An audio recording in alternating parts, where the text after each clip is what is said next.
quelques petites révisions sur les ondes. Alors, on va voir d'abord cette révision du programme de dixième, hein. On va voir d'abord la notion de signal. Donc, il y a une définition ici.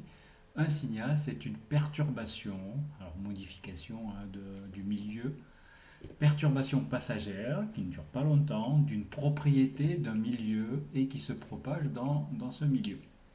Alors les signaux mécaniques ont besoin d'un milieu élastique pour se propager. Alors comme j'avais fait en dixième pour vous, hein, je vais prendre l'exemple ici de la corde. Donc le milieu de propagation c'est la corde. Et ici j'envoie un signal comme ceci. Ça veut dire que par exemple à un moment donné j'ai un point, par exemple ce point qui va subir une modification. Il va monter, il va descendre, il n'y a pas de déplacement de matière, il y a juste à un moment donné une perturbation passagère. Donc c'est passager, ça dure un certain temps, ça monte et ça descend ici, pour ce point, ici, il monte, il descend. Donc perturbation passagère d'un milieu qui se propage dans ce milieu. Donc vous voyez le signal ici qui se propage. Donc il n'y a pas de déplacement de matière, hein, il y a un déplacement d'énergie si vous voulez. Alors ça c'est la définition du signal. Alors ce signal se déplace avec une vitesse, hein, on l'a vu. Sa vitesse par exemple pour la corde, c'est la tension de la corde sur la masse linéique de la corde. Masse linéique c'est la masse par unité de longueur, hein. Donc ici si je reprends mon système ici, par exemple, ici j'ai une tension de la corde qui est haute. Donc vous voyez un petit peu la vitesse de propagation ici. Et si je change la tension de la corde, alors la masse linéique de la corde c'est la même, hein, c'est la même corde, mais j'ai changé la tension ici, ben ça se propage ici différemment. C'est plus lent ici. Ici, c'est plus rapide. Alors peut-être il faudrait que je fasse ça ici. Je vais modifier, je mettrai l'eau. Donc vous voyez ici que ça se propage beaucoup plus lentement ici parce que j'ai pris une tension de la corde qui est très très très faible. Donc ça c'est le signal. Alors tous les signaux transportent de l'énergie. Après il y a de l'atténuation, mais ça je ne vais pas en parler. Maintenant je vais parler de l'onde.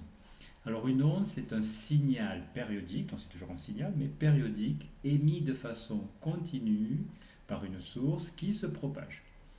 Donc je vais revenir avec ma petite tablette ici, qui est très très bien.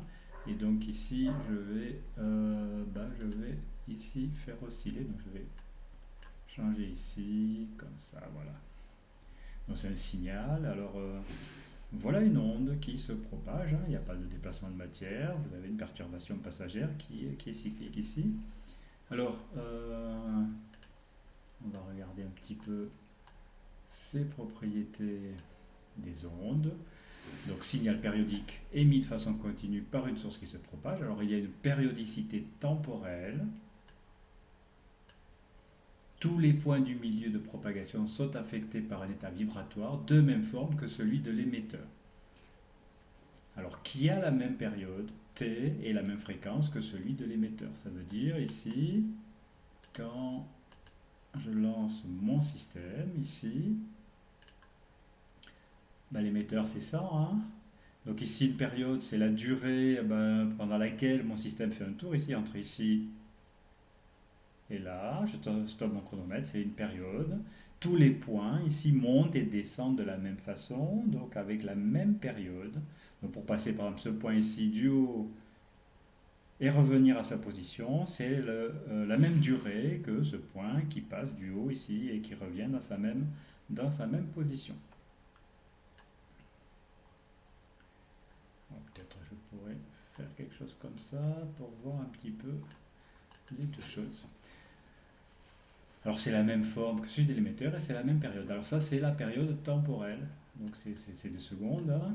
La période temporelle pour mon système, pour mon système ici, c'est la durée qui correspond à un tour ici, hein. Un tour du passage de, par exemple, du maximum et qui revient au maximum. Alors, périodicité spatiale. Donc, il y a deux périodicités pour une onde. La périodicité spatiale, c'est la longueur d'onde. Alors, deux points qui effectuent le même mouvement en même temps vibrent en phase. Donc, je vais vous montrer ici. Est-ce que je peux. Deux points qui effectuent, deux points qui atteignent le sommet, par exemple, en même temps. Donc, ici, il faudrait que je change la fréquence ici pour essayer de trouver une position où j'ai.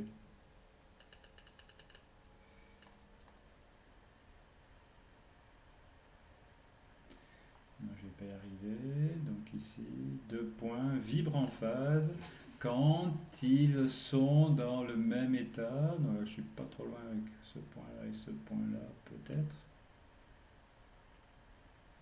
Non, je vais y arriver. Donc ici, deux points vibrent en phase quand ils sont au sommet en même temps et quand qu'ils passent par zéro en même temps en descendant, qu'ils atteignent le minimum en même temps, etc. Donc en phase, c'est ça. Alors, ici, on définit la distance qui sépare deux points consécutifs qui vibrent en phase, c'est appelé la longueur d'onde et c'est noté lambda. Donc ici,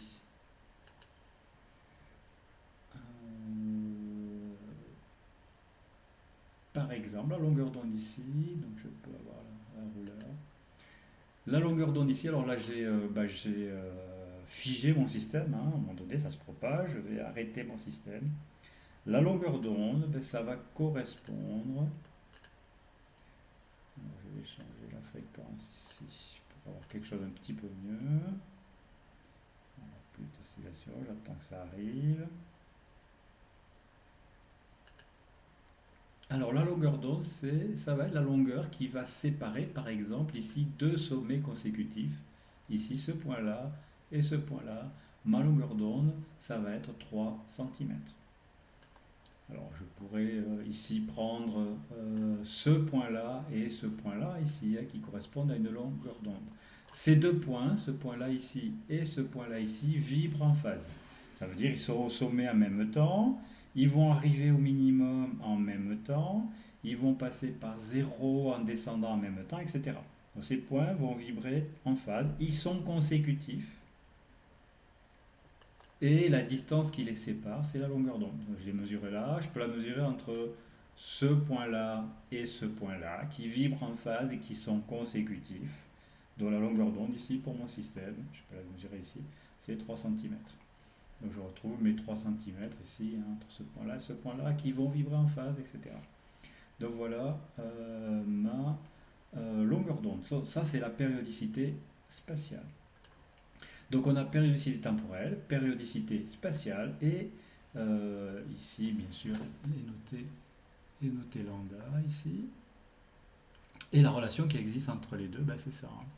Lambda c'est égal à la vitesse, la célérité de l'onde. On parle plutôt de célérité parce qu'il n'y a pas déplacement de matière, hein, mais c'est une vitesse multipliée par la période. Donc ça c'est la relation de base qui va lier la périodicité spatiale et la périodicité temporelle ici.